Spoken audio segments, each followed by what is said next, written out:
Bagi warga Ahmadiyah, kesetiaan kepada Undang-Undang Dasar 45, Pancasila dan NKRI dengan semangat kebinekaan adalah suatu keharusan, karena kami yakin hubul waton minal iman, sesuai dengan yang dipesankan oleh junjungan yang paling mulia Nabi besar Muhammad Mustafa Rasulullah SAW. Di mana kalian berada, harus taat, harus loyalitas kepada pemerintah yang sah dan berkuasa, walaupun suka maupun tidak suka, sesuai dengan dorongan dan motivasi dari pimpinan tertinggi Imam Jemaat Ahmadiyah Internasional. Di mana kalian pun berada, harus loyalitas dan siap mati dan berjuang untuk negeri kalian, karena hubul waton minal iman. Cinta kepada tanah air adalah merupakan bagian daripada iman.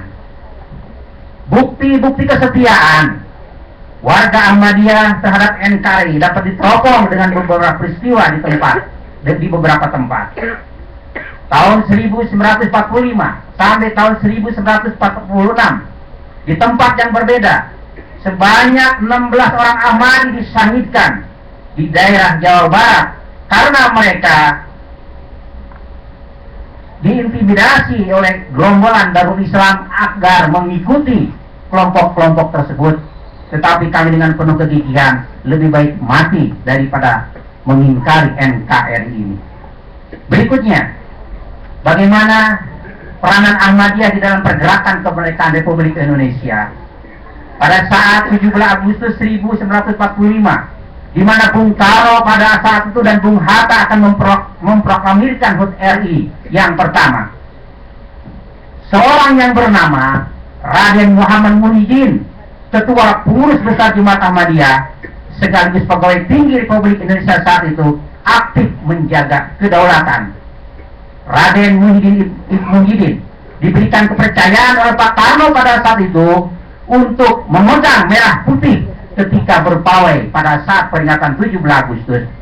Tetapi sungguh sayang, 8 hari sebelum HUT RI, beliau diculik oleh Belanda sampai sekarang tidak tahu rimbanya. Dan pada saat itu, menurut pengakuan ex-wali kota Jakarta, Suwiryo, beliau dibawa ke Depok dan disahidkan.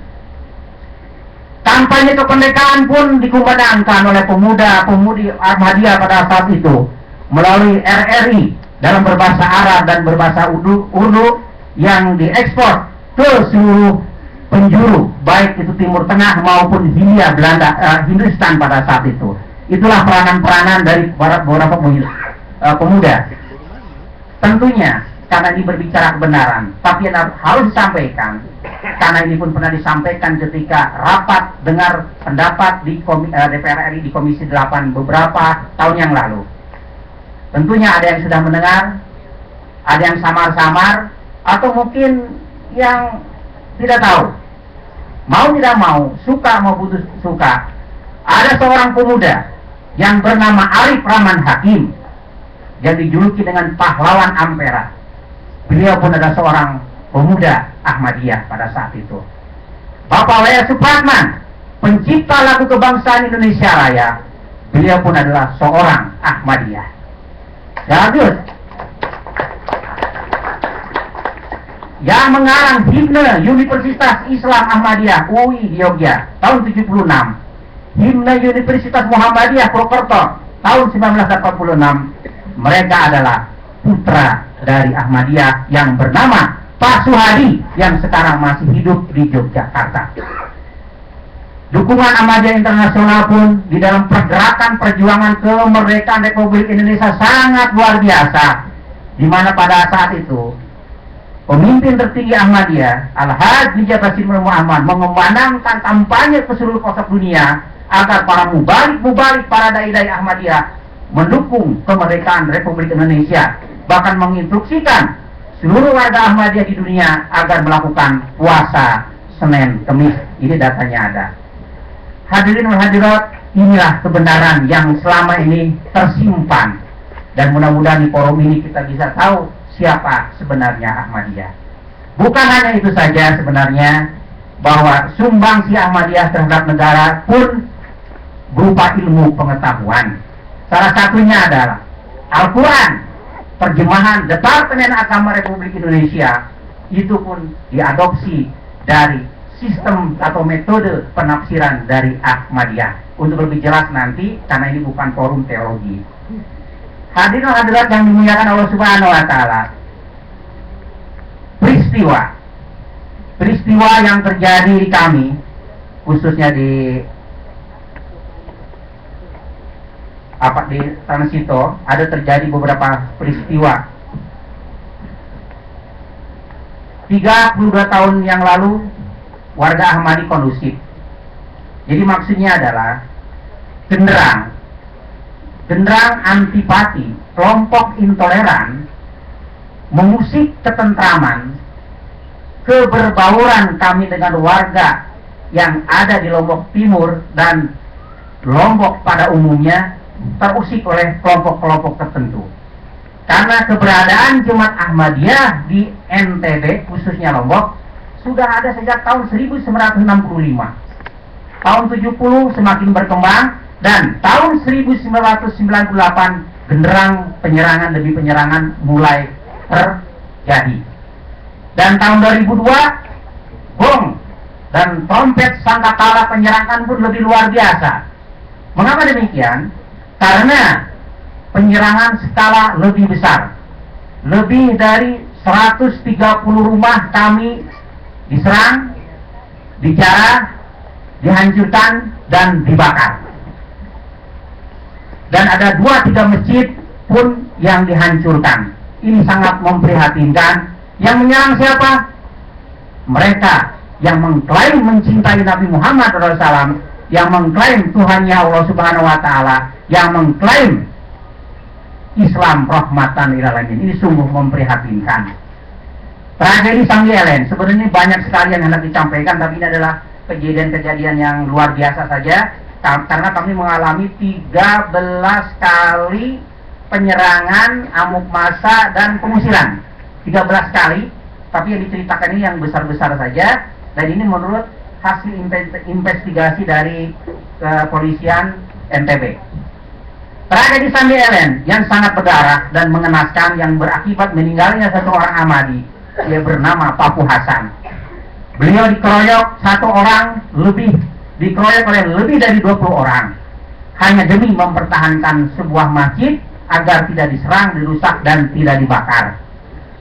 Beliau mengalami luka parah, ditusuk, disabat oleh parang, dan akhirnya kepala beliau terakhir dipukul oleh batu bata dan dibawa ke rumah sakit. Di rumah sakit innalillahi wa inna ilaihi rajiun. Istri beliau bernama Ina Ukia. Dia cinta kepada suaminya Papu Hasan. Ketika diserang oleh puluhan orang tadi, dia melindungi dari belakang, tapi beliau terkena kepalanya, terkena jari jemarinya hampir putus, dan juga tangannya, payudaranya pun terbelah. Tapi dengan karunia Allah Subhanahu wa taala, beliau mendapatkan penyembuhan. Ini adalah berkat doa-doa kami yang teraniaya di sana, dan sekarang sudah tua renta dan masih hidup. Hadirin hadirat, terindikasi keterlibatan pemerintah dan aparat sangat kental di sana. Karena khususnya pada tanggal 9 sampai 19 September tahun 2002, selama 6 hari, bukan 1 hari, selama 6 hari, penghancuran, pengerusakan, pembakaran rumah-rumah Ahmadi terus berlanjut. Yang uniknya adalah mereka tahu, sang penyerang itu tahu di mana rumah-rumah orang Ahmadiyah. Padahal rumah-rumah Ahmadiyah itu adalah berbau dengan masyarakat non-Ahmadi juga. Jadi mereka tahu mana yang bukan, mana yang tidak. Yang bukan itu selamat, tapi warga Ahmadi tahu.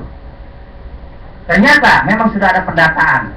Bahkan menurut beberapa kawan kami yang ada di sana sudah ditanda rumah-rumah warga Ahmadiyah itu jauh-jauh hari. Yang uniknya lagi, pengurus dan tokoh-tokoh jemaat di Lombok Timur disimpan di Makodim, markas Kodim. Pada saat itu adalah Pak Sukirman. 2 tahun setelah penyerangan dia jadi bupati, terpensiun. Terus berikutnya anggota biasa ditempatkan di Mapores. Di tempat yang berbeda ada pengumuman di Makodim.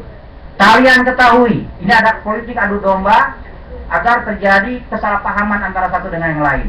Di Makodim, di mana di sana tokoh-tokoh Ahmadiyah berada dan mubaliknya berada, diumumkan. Kalian ketahui, seluruh warga Ahmadiyah, seluruh anggota kalian itu di Polres itu sudah keluar semua, sudah tobat semua. Sebaliknya di Polres diumumkan juga, kalian ini anggota biasa. Lihat itu, tahu nggak? Itu tokoh-tokoh kalian, pengurus-pengurus kalian itu tidak tanggung jawab. Mereka sudah keluar semua. Akhirnya di Polres dikatakan, siapa yang masih ingin tinggal di Lombok Timur, silakan bertahan dan keluar dari Ahmadiyah. Tetapi yang masih kuat, silakan keluar dari Lombok Timur Pancor itu. Itulah provokasi-provokasi yang dilakukan pada saat itu. Tetapi dalam hal ini kami tetap menyikapinya dengan kerjasama antara satu dengan yang lainnya. Hadirin, kami masih mengungsi sekarang. Kami sudah 7 tahun setelah mengalami amuk massa, dan gambaran-gambaran di pengungsian tentunya kalau digambarkan secara gamblang seakan-akan kami ini akan menjual kemiskinan supaya dikasihi. Tapi kami sebenarnya tidak. Poin-poin ini pun sudah kami sampaikan di Menko Polhukam, dan saya menuntut agar dari staf Menko Polhukam datang ke sana. Ternyata ditunggu-tunggu tidak datang ke sana. Bagaimana diskriminasi yang kami alami? Pertama, sikap kepolisian. Kami menyaksikan institusi kepolisian yang seharusnya melayani, mengayomi, dan melindungi. Tidak kami rasakan. Penegakan hukum, para pelaku tidak ada satu orang pun yang diproses secara hukum. Sebaliknya, korban dikorbankan, selalu dituduh sumber dari segala keresahan dan kerusuhan. Tindakan kepolisian bukan mencegah para pelaku kekerasan, justru malah mereka mengusir warga Ahmadi dari kampungnya, dari rumahnya dengan alasan demi keamanan. Dan polisi berjanji akan menjaga aset-aset milik warga Ahmadiyah, tapi kenyataannya musnah rumah-rumah. Ini yang terjadi begitu. Ini 13 kali, Pak. Janjinya 13 kali, Pak.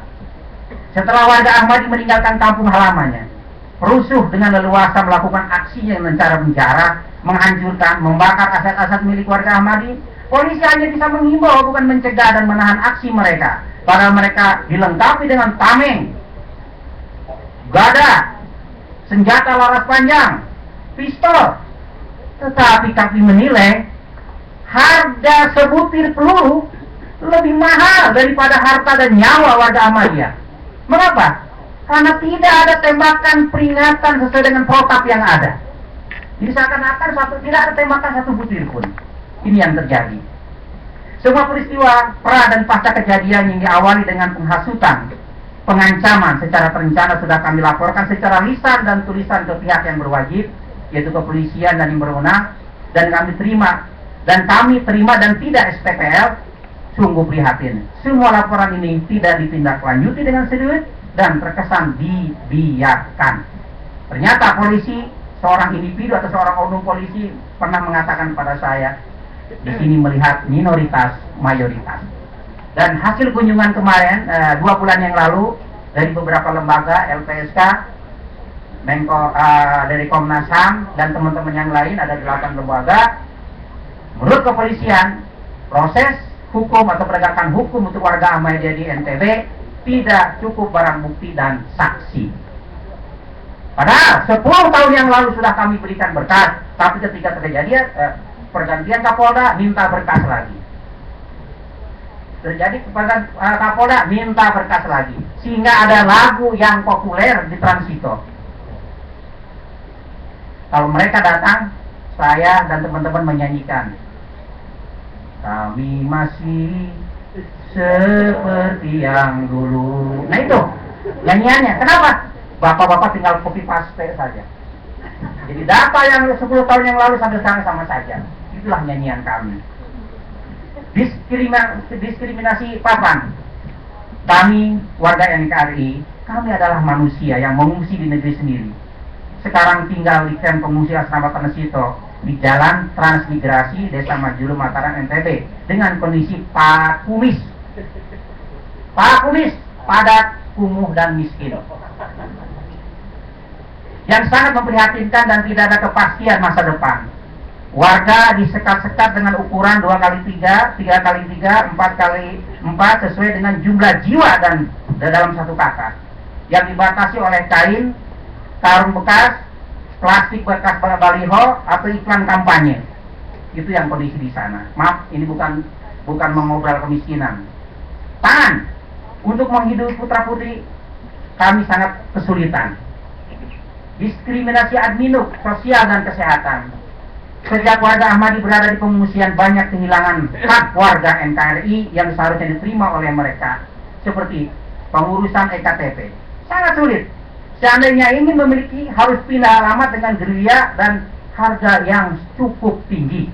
Tetapi ini beberapa kali kami ke Dukcapil, ini baru-baru ini, itu di interview. Kami supaya pokoknya endingnya adalah kalau ketahuan kami warga Ahmadiyah itu dinantikan nanti.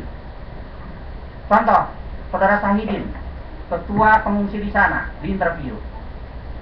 Bapak dari mana? Kami dari desa Majiluk. Majiluknya mana?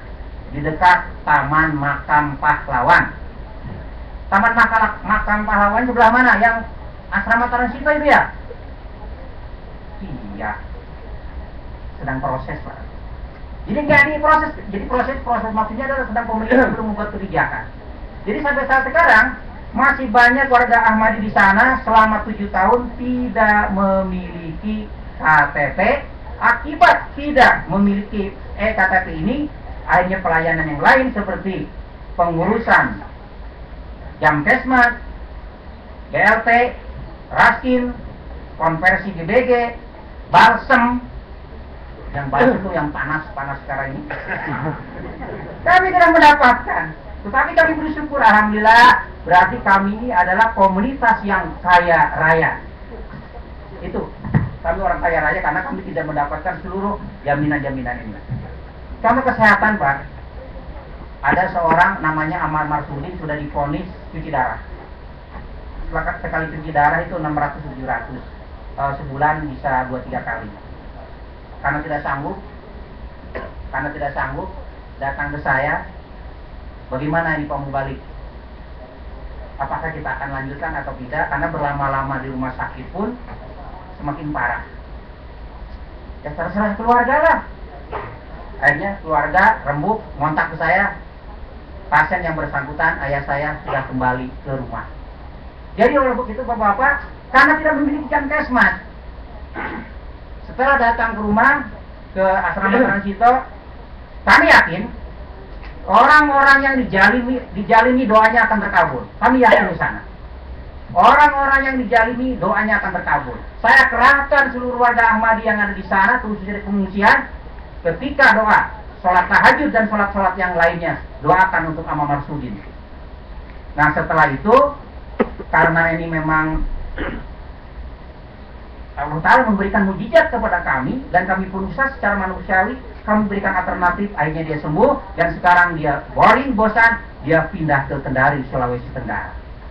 Dan sekarang dia sembuh total, justru dari doa-doa itu. Dan banyak mujizat yang lain yang kami rasakan Bapak-bapak. Dan dari segi pendidikan pun pada awalnya kami ada sedikit diskriminasi ketika putra-putri kami masuk SD, itu dites baca Al-Quran.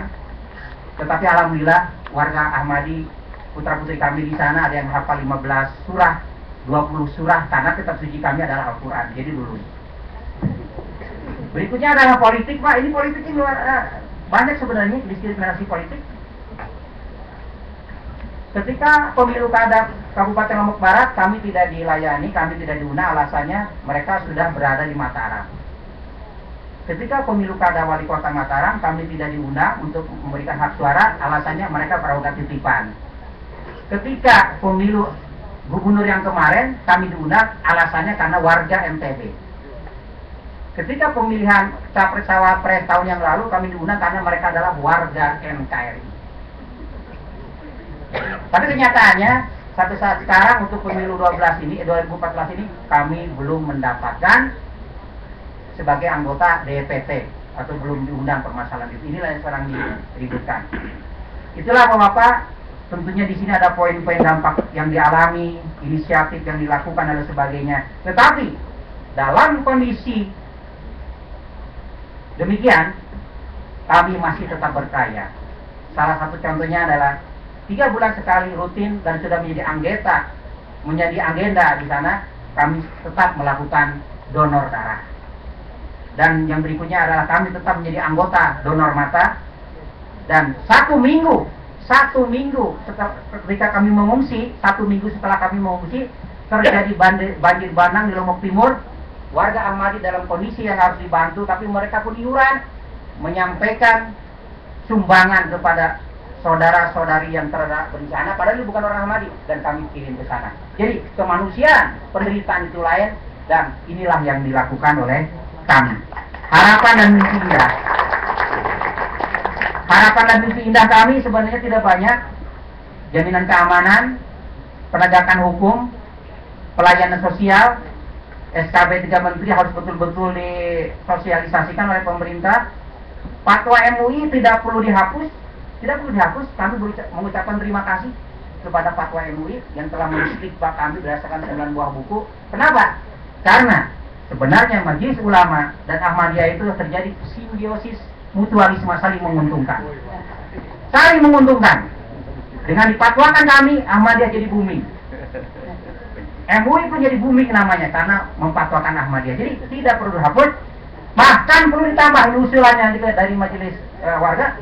Tambahannya adalah haram hukumnya melakukan kekerasan dan intimidasi kepada dan berupa apapun terhadap warga dan aset yang dikelola oleh Ahmadiyah dan kelompok yang dianggap minoritas lainnya.